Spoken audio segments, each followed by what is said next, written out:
আর মাত্র কয়েক ঘন্টা তারপরে অনুষ্ঠিত হতে চলেছে পঞ্চম দফার ভোট গ্রহণ পর্ব।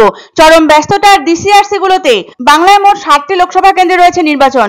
বনগাঁ, ব্যারাকপুর, হাওড়া, উলুবেড়িয়া, শ্রীরামপুর, হুগলি এবং আরামবাগ লোকসভা কেন্দ্রে ভোট হবে। মোট 613 কোম্পানি মোতায়েন করা হয়েছে। রাজ্য পুলিশ থাকছেন 25,514 জন। ব্যারাকপুর লোকসভার জন্য মোট 5টি ডিসিআরসি সেন্টার করা হয়েছে। ভোট কর্মীরা আসতে শুরু করেছেন সকাল থেকেই। তাদের বুঝিয়ে দেওয়া হচ্ছে ভোটের সরঞ্জাম।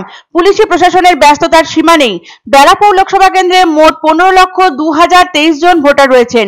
তন্মধ্যে মহিলা ভোটার 7,35,921 জন এবং পুরুষ ভোটার 7,66,956 জন। তৃতীয় লিঙ্গের ভোটারের সংখ্যা 35। 15,915টি ভোট কেন্দ্র রয়েছে ব্যারাকপুরে। স্পর্শকাতর ভোট কেন্দ্র 1,069টি। কেন্দ্রীয় বুথ 2,982টি। বাহিনী থাকবে 56 কোম্পানি। 2,908 জন থাকবেন রাজ্য পুলিশ। প্রার্থী সংখ্যা 14 জন হলেও ব্যারাকপুরে মূলত পরিলক্ষিত হবে ত্রিমুখী লড়াই।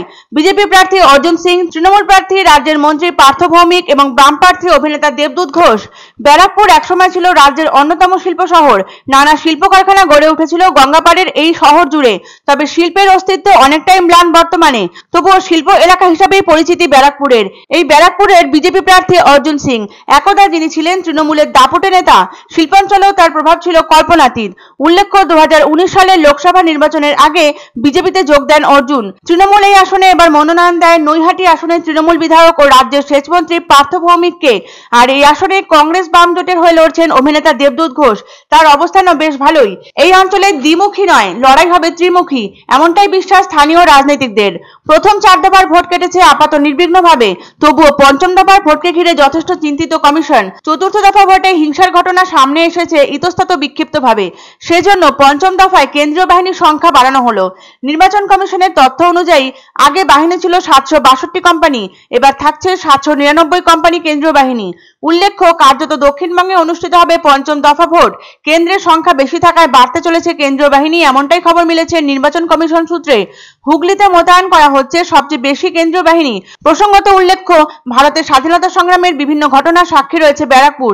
দেশের পঞ্চম দফা লোকসভা নির্বাচনে উত্তর 24 পরগনা জেলার অন্যতম ঐতিহাসিক ও শিল্পাঞ্চল হিসেবে গুরুত্বপূর্ণ ব্যারাকপুরের কেন্দ্রে ভোট গ্রহণ আগামী সোমবার 20 মে। রাজনৈতিক প্রেক্ষাপটেও এই কেন্দ্রের গুরুত্ব কিন্তু বেশ অনেকটাই। বস্তুত বর্তমান শাসক বিরোধী দুই দলের কাছে প্রেস্টিজ ফাইট হয়ে দাঁড়িয়েছে ব্যারাকপুর লোকসভা। সত্যিই ব্যারাকপুর কেন্দ্র নজর কাড়া। ফলে নির্বাচন কমিশন ও প্রশাসন বিশেষ নজরদারি রেখেছে এই কেন্দ্রের ওপর। মোট 5টি ডিসিআরসি সেন্টার করা হয়েছে ব্যারাকপুর লোকসভার জন্য। শান্তিপূর্ণভাবে যাতে সম্পন্ন হয় পঞ্চম দফার ভোট গ্রহণ পর্ব, তার প্রচেষ্টা স্পষ্টতই দেখা গেল পুলিশি প্রশাসনের ব্যস্ততায়। কোন রকম ক্ষয়ক্ষতি না হয়ে ভোট গ্রহণ পর্ব সম্পন্ন হোক নিরুপদ্রবভাবে, সেই উদ্দেশ্যে তৎপরতার খামতি বিন্দুমাত্র নেই পুলিশি প্রশাসন এবং কোম্পানি কেন্দ্রীয় বাহিনীর। ধীরে ধীরে মালপত্র নেবেন, তারা বুথে পোলিং স্টেশনে চলে যাবেন। পোলিং স্টেশনে অলরেডি সিএপিএফ পৌঁছে গেছে। সমস্ত বুথেই সিএপিএফ আছে এবং ওয়েবকাস্টিং এর ব্যবস্থা আছে, যেখানে আমরা নির্বাচন কমিশন ওয়েবকাস্টিং এর মাধ্যমে পোলিং স্টেশনগুলো নজরদারি রাখবো।